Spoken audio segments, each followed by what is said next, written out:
Hello all, Jamie Rodgers here from Creative Expressions, and today I'm bringing you more inspiration with my canvas collection. We're going to be playing around with today the small square canvas from the original collection of these. Since these launched, I've also bought out a larger set as well, but we're starting off with the originals. Now you're going to notice on the inside of the packaging there is a few bits of inspiration there for you as well. So once you've got these, there's a couple of ideas to hopefully give you a few ideas on what you can be doing.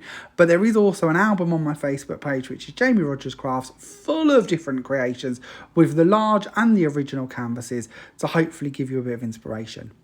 Now I'm going to be cutting out of some anti-copper foundations pearl cardstock, and I'm going to send this through my Vasson Creative Cut Easy. Now I've used the outside canvas die, and I've also used the largest of the square nesting dies. So not only are we creating a canvas, we're actually going to create a frame, because by removing that middle there, we can then build that up and we'll have an aperture to put things with inside. Of course, if you'd prefer to leave the canvas as a solid, just don't include the nesting dies at this stage. You can then use them same dies to build up on top of the canvas if you would prefer, with panels and bits. Now I'm going around the sides here with a scoring tool and actually burnishing all of the creases that are already done for me. So no need to measure, no need to worry, literally just follow the debossed score lines that are already there. When it comes to gluing together, I'm going to use some Cosmic Shimmer Dries Clear Glue, and I'm just going to put some little mini pegs on the joins just to hold them so I can carry on and move on to the next one. To be honest, by the time you've worked all the way around and put your 4 pegs in place, it'll probably be dry enough that you can remove your first peg. The good bit about dry clear glue is if any is on the edges somewhere, it's not going to see, because as I say, it will dry clear. And we're actually working on the reverse here of the canvas, the bit that we're going to be sticking down to the card, so it doesn't have to be 100% perfect. Here's one I've already done, which is dry and the pegs are removed and ready to go with. And I'm going to bring in my card.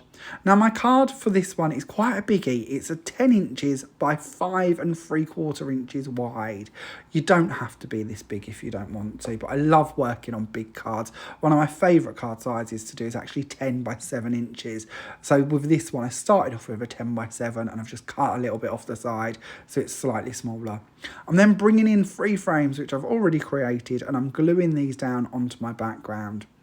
Now I'm trying to leave a little bit of room because I know I've already gone ahead and I've stamped a sentiment that I'm going to bring in, and we're going to place this on the base. Now this is again one of the sentiments from one of my stamp collections. It's thank you from the bottom of my heart, and it comes off of the Perfect Day stamp set that you just see. There's quite a lot on there to use that covers so many different sort of occasions and people and just everything you could really want. It's a good essential set of stamps to have. Now onto the insides of my frames, I wanted them to be filled in. I didn't want that opening, so I'm going to go in and infill them using the same nesting die shapes which come with inside the middle of the canvas die, and we're going to layer these up in the colours that you see on the card. So we're going to start off, so we're solid backing with the same antique copper. We're then going to move up in the same colour card as the card blank itself, so like an ivory colour, and then we're going to top that off with one of our foundations cards, which is like a really lovely buff colour, and that's the same colour that I've done for the background with my embossing. So we're just tying these shades together. I'm going to do the same in the other ones as well, so all 3 of them will be layered up with 3 layers of card per one.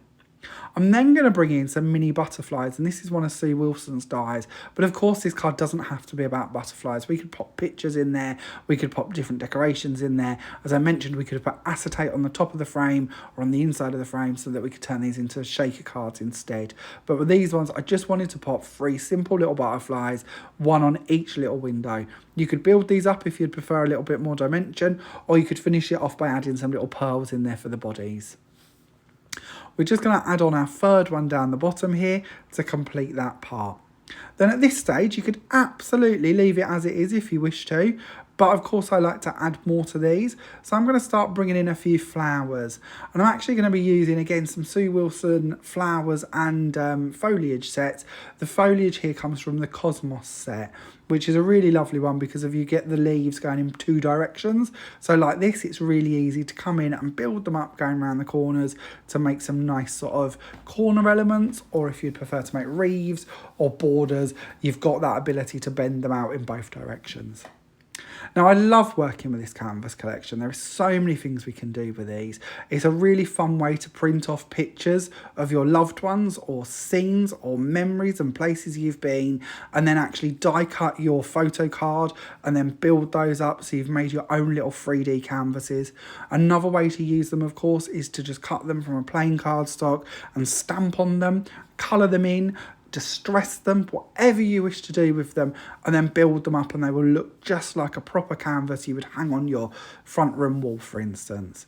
There are so many fun techniques we can do with these. As I mentioned at the beginning of the video, maybe just sticking 2 back to back with a ribbon in the middle can turn them into a little hanging element, maybe as a decoration, or of course, as I mentioned, hanging them on your Christmas tree when it comes to the festive season. So many bits and bobs you're going to be able to do with these canvases if you've not played with them already. As I mentioned, this is using the square from the original collection. There is also a larger set as well. So if you wanted to nest them and maybe put the smaller ones on top of the large ones, you can do. Or if you're just looking at these and thinking you'd like larger ones to build up more scenes within or larger shaker elements, then those are of course available as well. Now, as I've added my foliage on here and I've added my little flowers on, I've added little pearls into the middles of the flowers just to finish it off and hopefully give you a few ideas on how you could build these up to create some really fun cards. Now, as always, all of the products I've shared with you today are of course available from all good Creative Expressions stockists worldwide. Thank you very much for watching and I look forward to seeing you soon. Bye for now.